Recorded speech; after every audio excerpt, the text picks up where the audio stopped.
Operation Sindoor நடவடிக்கை குறித்து நாட்டு மக்களிடையே பிரதமர் நரேந்திர மோடி இன்று உரையாற்றினார். அண்மையில் நடத்தப்பட்ட ஆபரேஷன் சிந்தூர் இலக்குகளை அடைவதற்காக எல்லையில்லா ராணுவ வீரர்களின் வீரத்தை வெளிப்படுத்தியதாக அவர் குறிப்பிட்டார். அவர்களது வீரத்திற்கும் துணிச்சலுக்கும் பராக்கிரமத்திற்கும் தலை வணங்குவதாக தெரிவித்த பிரதமர் நரேந்திர மோடி இதனை ஒவ்வொரு மகளுக்கும், அன்னைக்கும், சகோதரிக்கும் சமர்ப்பிப்பதாக தெரிவித்தார். பஹல்காமில் தீவிரவாதிகள் நடத்திய காட்டுமிராண்டித்தனம் தமக்கு தனிப்பட்ட முறையில் மன வலியை கொடுத்ததாக அவர் கூறினார். ஆபரேஷன் சிந்தூர் என்பது பெயர் மட்டுமல்ல, கோடானு கோடி மக்களின் எண்ணங்களின் பிரதிபலிப்பு என்றும் நியாயத்தை நிலைநாட்டுவதற்கான உறுதிமொழி என்றும் அவர் சூளுரைத்தார். ஆபரேஷன் சிந்தூர் ஒரு பெயர் மட்டுமல்ல, இந்த நாட்டின் கோடி கோடி மக்களின் எண்ணங்களின் ஒரு பிரதிபலிப்பு. ஆபரேஷன் சிந்தூரின் நியாயத்தை நிலைநாட்டுவதற்கான ஒரு உறுதிமொழி மே 6ஆம் தேதி இரவு, மே 7ஆம் தேதி காலை இந்த முழு உலகமும் அந்த உறுதியின் முடிவு என்ன என்பதை கண்டார்கள். இந்தியாவின் இராணுவம் பாகிஸ்தானின் தீவிரவாத முகாம்களின் மீது, அவர்களுடைய பயிற்சி மையங்கள் மீது சரியாக தாக்குதல் நடத்தினார்கள். பாகிஸ்தான் தீவிரவாத முகாம்கள் மீது இந்திய இராணுவம் நடத்திய தாக்குதல் அவர்களது முகாம்களை மட்டுமின்றி நம்பிக்கைதனையும் தவிடுபொடியாக்கியது என்று பிரதமர் கூறினார். தீவிரவாதிகள் நமது சகோதரிகளின் நெற்றி குங்குமத்தை அழித்தனர். இதனால் பாரதம் தீவிரவாதத்தின் தலைமை பீடத்தை இப்போது அழித்திருக்கிறது. பாரதத்தின் இந்த தாக்குதல்களில் 100க்கும் அதிகமான கொடுமையான தீவிரவாதிகள் இறந்திருக்கிறார்கள். தீவிரவாதத்தின் பல கிளைகள் கடந்த 25-30 ஆண்டுகளாக வெளிப்படையாக பாகிஸ்தானில் உலாவி வருகிறார்கள்.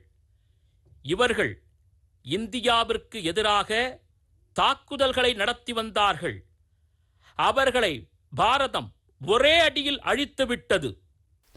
தீவிரவாதிகள் நமது சகோதரிகளின் நெற்றி குங்குமத்தை அழித்ததற்கு பதிலாக இந்திய இராணுவம் தற்போது தீவிரவாதத்தின் தலைமை பீடத்தையே அழித்திருக்கிறது என்றார் அவர்.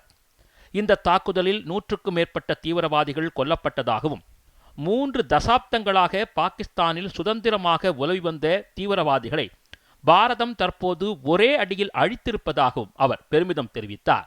இராணுவத்தின் இந்த நடவடிக்கையின் மூலம் தோல்வி மனப்பான்மையில் வீழ்ந்த பாகிஸ்தான் அசட்டுத்தனமான நடவடிக்கை எடுத்தது என்றார்.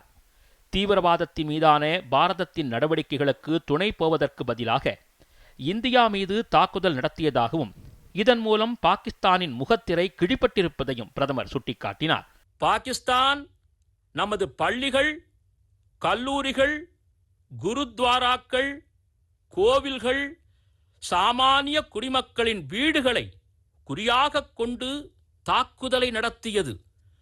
பாகிஸ்தான் நம்முடைய இராணுவ முகாம்களை குறிவைத்து தாக்குதல் நடத்தியது. ஆனால் இதில் கூட பாகிஸ்தானின் முகத்திரை கிழிக்கப்பட்டது. பாகிஸ்தானின் ட்ரோன்கள், ஏவுகணைகள் ஆகியவை பாரதத்தின் முன்னே செயல் இழந்து போனதை உலகம் கண்டது. இந்தியாவின் பலம் வாய்ந்த பாதுகாப்பு கட்டுமானங்கள் அவற்றை வானிலேயே தடுத்து அழித்தன. இந்தியாவின் செயல்பாடுகளுக்கு பிறகு தப்பிப்பதற்கான வழிகளை தேடிய பாகிஸ்தான் உலக நாடுகளிடம் கெஞ்சத் துவங்கியதாகவும் பின்னர் தீவிரவாத தாக்குதலோ அல்லது இராணுவத்தின் மூலம் அசட்டுத்தனமான தாக்குதல்களோ இனி இருக்காது என உறுதியளித்ததையும் அவர் நினைவு கூர்ந்தார். யுத்த பூமியில் ஒவ்வொரு முறையும் இந்தியா பாகிஸ்தானை தவிடுபொடியாக்கி இருப்பதாகவும் இம்முறை ஆபரேஷன் சிந்தூர் புதிய கோணத்தை சேர்த்திருப்பதாகவும் பிரதமர் குறிப்பிட்டார். பாரதம் அணு ஆயுத தாக்குதல் என்ற மிரட்டலையெல்லாம் பொறுத்து கொள்ளாது என்று குறிப்பிட்ட அவர் இந்த மிரட்டலோடு செயல்படுகின்ற தீவிரவாத முகாம்களின் மீது இந்தியா நிச்சயமாக நடவடிக்கை எடுக்கும் என்று அவர் உறுதியளித்தார். கொல்லப்பட்ட தீவிரவாதிகளின் உடல் நல்லடக்கத்தில் பாகிஸ்தான் இராணுவ உயரதிகாரிகள் கலந்து கொண்டது ஒரு நாட்டால் ஆதரிக்கப்படும் தீவிரவாதத்திற்கு மிகப்பெரிய சாட்சி என்றார் அவர். உண்மையில் இந்த யுகம் போருக்கானது அல்ல, அதே நேரத்தில் தீவிரவாதத்திற்கானதும் அல்ல என்று குறிப்பிட்டுள்ள பிரதமர், தீவிரவாதத்திற்கு எதிராக இனி சமரசம் என்பதே இல்லை என்பதை உலகத்திற்கு உறுதிபட எடுத்துரைத்திருப்பதாகவும் தெரிவித்தார். தீவிரவாதமும் அமைதி பேச்சுவார்த்தையும் ஒருங்கிணைந்து பயணிக்க இயலாது என்பதை உலக சமுதாயத்திற்கு இந்தியா உரக்கச் சொல்ல விரும்புவதாகவும் அவர் கூறினார். பாகிஸ்தானுடன் ஒருவேளை பேச்சுவார்த்தை நடந்தால் அது தீவிரவாதம் சார்ந்ததாகவே இருக்கும் என்றும், பாகிஸ்தான் ஆக்கிரமிப்பு காஷ்மீரை பற்றியதாகவே இருக்கும் என்றும் பிரதமர் நரேந்திர மோடி நம்பிக்கை தெரிவித்தார்.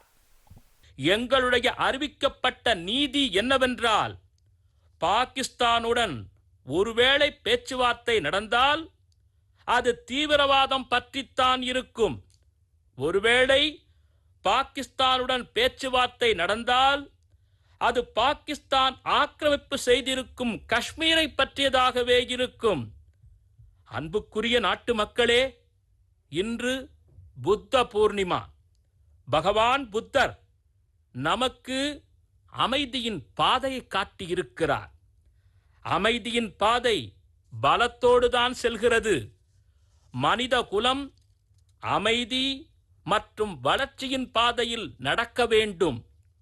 ஒவ்வொரு பாரதவாசியும் அமைதியோடு வாழ வேண்டும்.